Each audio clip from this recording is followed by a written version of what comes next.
The Galactic Council chambers fell silent as the emergency transmission played. On the holographic display, a massive vessel tore through the defensive line of the Proxima Alliance like it was made of paper.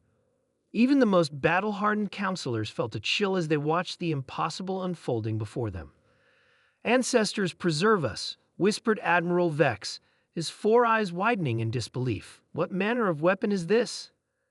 Commander Trell, the Alliance's military representative, stood rigid, her scales reflecting the red emergency lights. "It's called the Tygan's Wrath Asterisk, a human battleship." The words hung in the air like a death sentence. Humans, the quarantined species, the violent primitives deemed too dangerous for interstellar society. The species that had been contained on their homeworld for their own good and for the good of the galaxy. Until now. Captain Jack Miller stood on the command deck of the Titan's Wrath Asterisk, Earth's first and only interstellar battleship.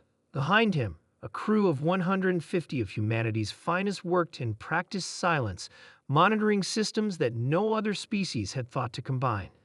"Status report," Miller said, his voice calm despite the destruction visible through the viewports. Lieutenant Reeb looked up from her console. "All systems nominal, Captain. Shield integrity at 98%. Weapon systems charged and ready. The alien vessels are regrouping at coordinates 227 Mark 43. Miller nodded. "They're learning. Good." For 50 years, humanity had been trapped in their own solar system, blocked from the stars by an alien quarantine.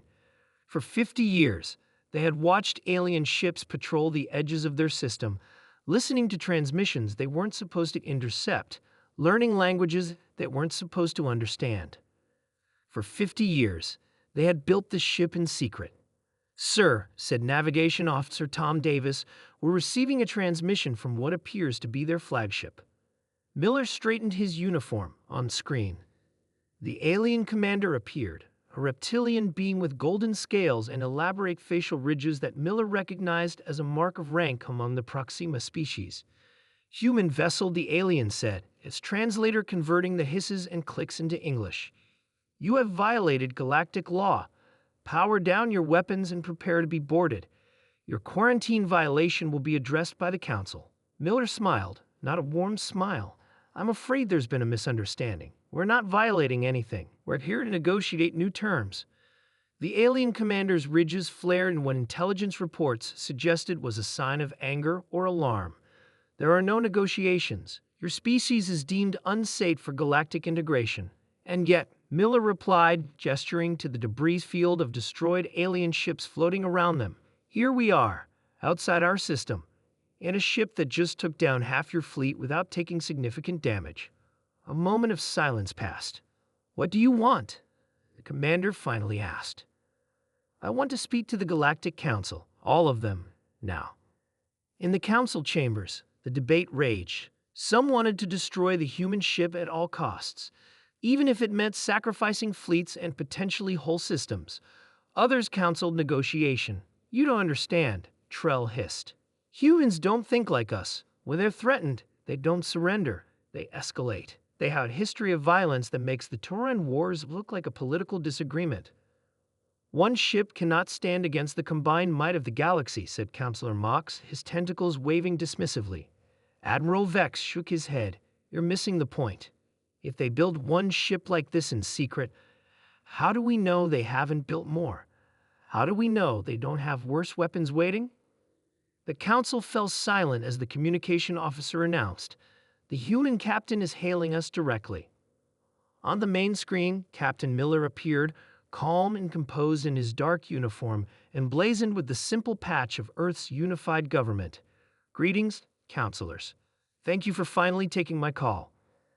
Council Leader Drix moved forward. "Human, your presence here violates."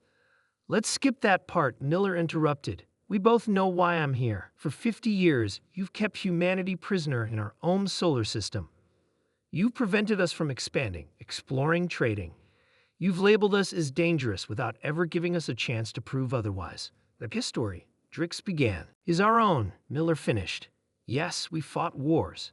Yes, we developed terrifying weapons. But we also created art, music, literature. We cured diseases, explored the depths of science, and dreamed of the stars.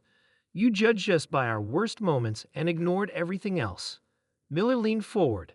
The quarantine ends today. The asterisk Tigan's Wrath asterisk is not just a warship, it's a statement.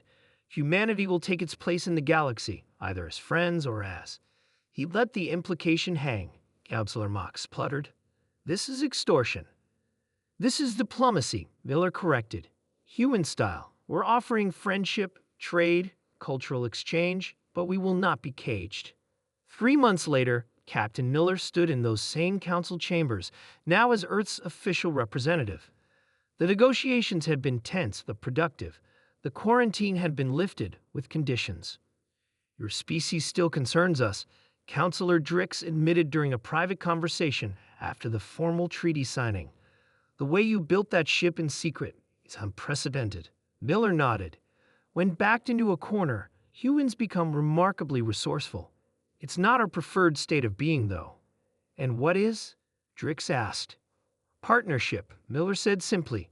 Exploration, discovery. We didn't build the asterisk Titan's Wrath asterisk because we wanted war.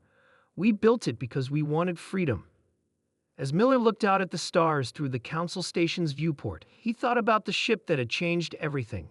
The asterisk Titan's Wrath asterisk now orbited Earth as a monument and a reminder to humans of what they could accomplish, and to the galaxy of what happened when you tried to cage a species that refused to be contained. The galaxy had indeed known fear when humanity's battleship arrived.